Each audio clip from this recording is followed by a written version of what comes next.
StoriesRoc, and an evening of stories about hot fun in the summertime. And aren't you glad we had a nice hot day so we could all be in the mood for stories about heat with no rain?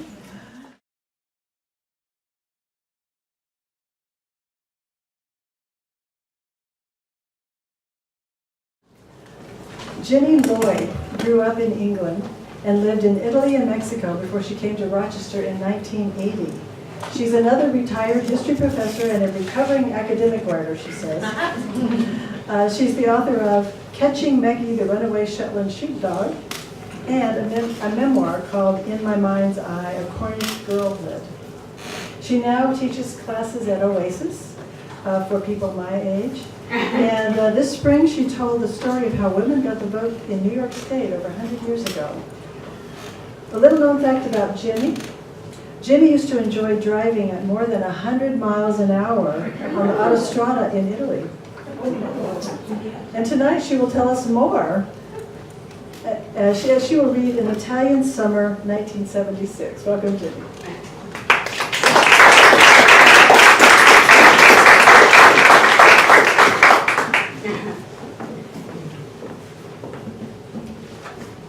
I'm not talking about driving.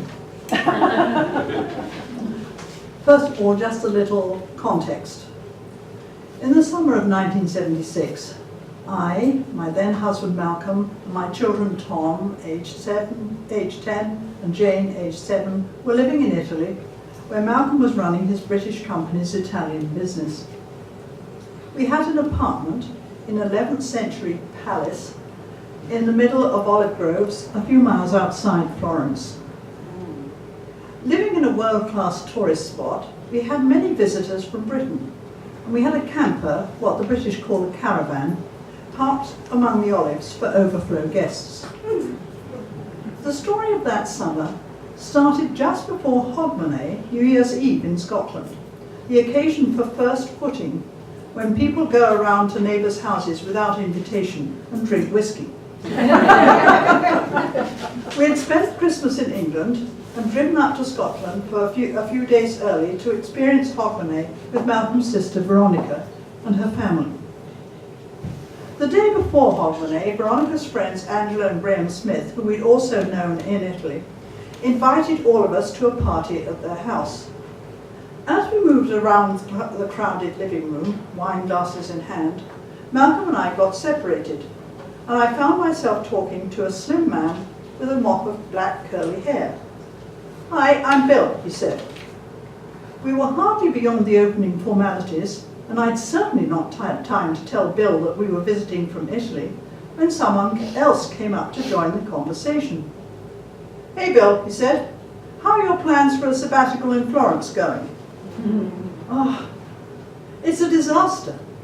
I just heard today from the friends whose house we were going to borrow that they've rented it to someone else. I don't know what to do. I've already made arrangements to work at the University of Florence, and my wife and boys are looking forward to going." The other man commiserated and moved on. I looked at Bill. He seemed so forlorn. Without thinking to consult Malcolm, I made a sudden and actually somewhat uncharacteristic decision. "I live in Florence," I said, "and we have a caravan in the olive groves where you could stay while you look for something else. It sleeps 4, but it's small, and you wouldn't want to stay there very long. It isn't hooked up to water or gas, but you could use our bathroom and kitchen." Bill's dark eyes lit up. "Honestly? Could we really do that? Let me get my wife." He pushed through the crowd and returned, holding the arm of a curly-haired woman with a long, lean face and a beaming smile. "I'm Sue. Is it really true that you have somewhere we could stay in Florence? That's so wonderful. We've got 2 boys, 9 and 11, who would be coming with us, and we're planning to drive out in March. Would that be okay?" I said it would, and led them through the crowd to find Malcolm. Malcolm is normally an outgoing and generous host.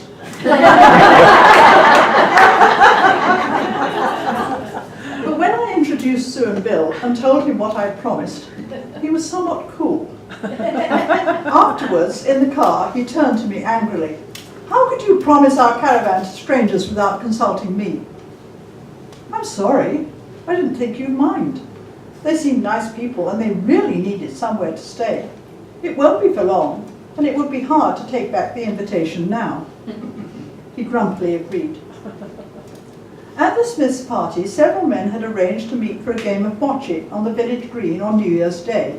Most of them had been in Italy at some time or other.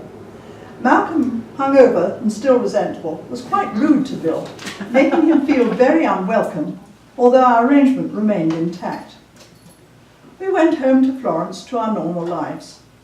But then Malcolm's father died suddenly in early March, and in the resulting confusion of returning to England, funerals and wakes, we forgot about Bill and Sue.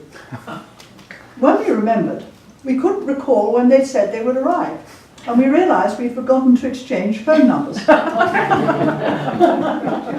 I called Veronica and found out they'd already left. I cleaned the caravan, left it open, and attached a note on the door when we went out. Meanwhile, Sue and Bill and their sons Mark and Tim were driving across France into Italy, worrying about their reception when they arrived. They'd convinced themselves that we were nasty people and might spy on their activities from a distance through binoculars. When they finally arrived, we were out at school. They looked at the caravan, thought it was definitely too small for them, and decided that they would stay just one night before looking for somewhere else. Just then we got home and I asked them in to clean up and have a cup of tea. We chatted about their journey and logistics like sharing the bathrooms. They relaxed a little. Meanwhile, Tom, happy to see two boys his age, took Mark and Tim out into the olive groves to show them his favourite places. I invited Sue and Bill to have a glass of wine and meet Malcolm when he got home. They seemed a little reluctant, but I insisted. Several months had passed, and Malcolm had reverted to his usual friendly and hospitable self. He asked the family to stay to dinner. After pasta, more wine, and a glass of grappa, we were already friends. They told us how they'd been afraid of our hostility, and we all laughed. They decided they could manage in the caravan for a week or two. We developed a pattern whereby we spent the evenings together, usually on our terrace overlooking the valley down into Florence. Mark and Tim started attending the village school, working on lessons they brought with them. The weeks stretched into a month. We didn't want them to leave. But the caravan was cramped, and they started to look for an alternative, not too far away since the boys were getting used to school and making a few friends, despite their limited Italian. As she often did, our cleaning lady Lisenna came to the rescue. An American woman lived in an apartment in the same building as Lisenna, a short walk up the hill. The American routinely spent summers with her daughter in France, and would be happy to sublet to Sue and Bill while she was gone. It was a perfect solution. Sue and Bill still spent most evenings with us, and the boys crashed wherever they happened to be when they got tired. The four of us never seemed to run out of conversation, while the three boys became inseparable. They were outside most of the time except when it rained, when they invented a game called Soft Toys Soccer, played on the smooth terracotta tiled floor of Tom and Jane's bedroom. Each player, they were good at it, including Jane, had a soft toy that they used to flip a Smartie, that's an M&M, towards the goal, constructed of building blocks. They played hard and long, but very amicably. From school, Mark and Tim got to know the local village boys, and they and Tom often joined in an informal soccer game after school on the village field. The locals asked them the English names of soccer terms. Mark and Tim's vocabulary had been honed in a fairly tough Scottish school. They taught them that the English for pass was F off, only it was the full word. I'm not sure how we found out, but Bill later enlightened the Italian boys. Meanwhile, another family became part of our lives. Just about the time that Sue and Bill arrived, Grant, a British boy, appeared in Tom's class at the American School of Florence. Although by that time Tom was used to being the only Brit, as we didn't call ourselves then, in his age group, and one of the few in the school, he was happy to greet someone who missed Blue Peter on the BBC and who he could tell that he should call a rubber an eraser. They quickly became friends. Soon Tom wanted Grant to come and spend the night. As the two boys came out of the door together at the end of school, I approached the couple who were meeting Grant. "Hello, I'm Jenny Lloyd, Tom's mother," I said. "Tom and Grant seem to have become friends, and we wondered if Grant could come and spend the night one weekend. We live out in the country. You can see our house from here in the valley beyond Fiesole." I gestured vaguely towards the panorama behind us. "And it makes more sense for friends to stay over on a Friday night after school so that they can spend Saturday together." The couple introduced themselves as David and Anne. David, blonde, tall and athletic looking, was chatty, with a slight accent I couldn't place. Anne, petite, brown-haired, was shy and stood a little back from us. She shook hands but didn't say much. "We live out in the country too, so that makes sense to us," replied David. "Where?" I asked. "Just beyond Pratolino off the Via Bolognese. That's the next valley over from us. Why don't you come over sometime next weekend and we can all get to know each other?" "That would be lovely," said David. Just then Grant pointed out that they needed to get walking down the hill to the bus. I offered them a ride down to their stop. We packed ourselves into the car, a small Fiat, David in front and Anne squished in the back with 3 children. "What does your dad do?" Tom asked Grant as we drove down the hill. He's not my dad," said Grant. I tried to catch Tom's eye in the rearview mirror to signal him to shut up, but he didn't notice. "Where's your dad then?" he asked. "I don't know. Where's my dad, Mum?" Anne sighed. "We don't know, and we don't talk about him," she replied firmly and dismissively. At that point, we arrived at the bus, and the conversation mercifully ended. The following Saturday, we heard a buzzing along the driveway. David and Anne drove up in an Ape, a scooter with a small truck bed attached. David and Anne on the scooter, Grant sitting in the truck part. Over lunch, Malcolm and I discovered that both David and Anne were sculptors who were trying to live their dream of working in marble in the land of Michelangelo. David was Dutch and had grown up in Costa Rica, where his parents were missionaries. However, we gathered that his family had something to do with oil, and David had a small trust fund that provided their livelihood. Anne came from the coal area of central England, D.H. Lawrence country, but had escaped to art school where she met David. Unlike us, temporary residents, they were planning to live in Italy permanently and become part of their local community. They had bought an old farmhouse up in the hills that they were slowly renovating. David, who spoke good Italian, was already popular as an accomplished soccer player who had boosted the village team's reputation. The following weekend, we went to visit them. We drove up a long dirt road with impressive views across the olive groves and arrived at a typical Tuscan farmhouse, solidly built of local stone and set in a grove of chestnuts. However, it had obviously not been lived in for some time. While the terracotta roof appeared solid, most of the windows had no glass, just shutters to keep out the rain and cold. The only running water was from a pump outside the door. There was no bathroom, electricity or telephone. An aged stove in the kitchen was fueled by wood.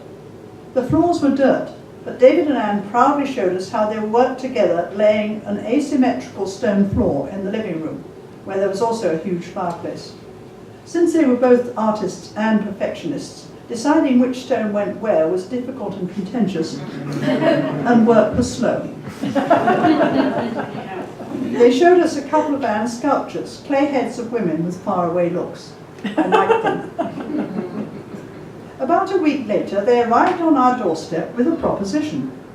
They needed to take photographs for their art, but without electricity and running water, they had no way to develop them. They noticed that we had a small bathroom, toilet and sink, in the underground cellar just beyond our kitchen, and they wondered if we would let them equip it as a darkroom. They had all the necessary chemicals and trays, and they would teach us how to develop photos ourselves. I'm hopeless with a camera, but Malcolm jumped at the idea. David and Anne came over with the equipment and showed Malcolm the developing process. He rushed out to buy black and white film and developing paper. But that summer, he was obsessed. He documented everything, and at the end of the day disappeared into the darkroom for hours until he was satisfied with the results. He made several copies of each photo to give to anyone who spent time with us. A day on the beach at Viareggio with a stiff breeze whipping our umbrellas and catching Sue's hair in a portrait where she stares straight at the camera with a quizzical half smile.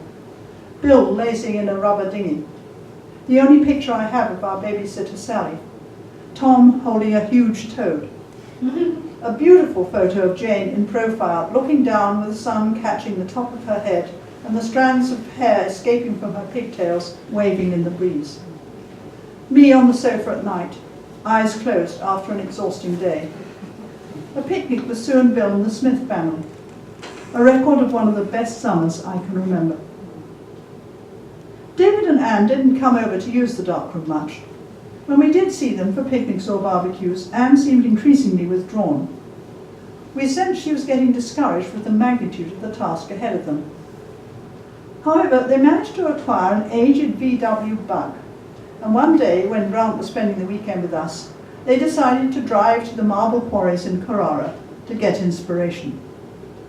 They drove up high into the quarries where they were not supposed to go. They stopped the car and got out to admire the spectacular coastal view and drool over the exposed marble. Just then, a huge truck loaded with marble came down the track, failed to see the car, and crushed it. We listened appalled when they came over in the Alpe to pick up Grant and told us the story. That traumatic event sent Anne deeper into depression, and we saw less and less of the couple. We were away for the whole of August, and in September Grant started at the village school. That fall, David knocked on our door late one evening. He had come to ask us to buy one of his prints, since they needed to get Anne back to England and her family for treatment. We bought a print of a skull for probably considerably more than it was worth, and Anne left David and Grant in Italy. We never saw her again. We occasionally saw David and Grant, who appeared to be thriving. He enjoyed the local school. Grant enjoyed the local school, was learning Italian and how to drive the Alpe, becoming an Italian kid. The following summer, we moved to Mexico, where we never established a darkroom. But the record of that magic summer remains.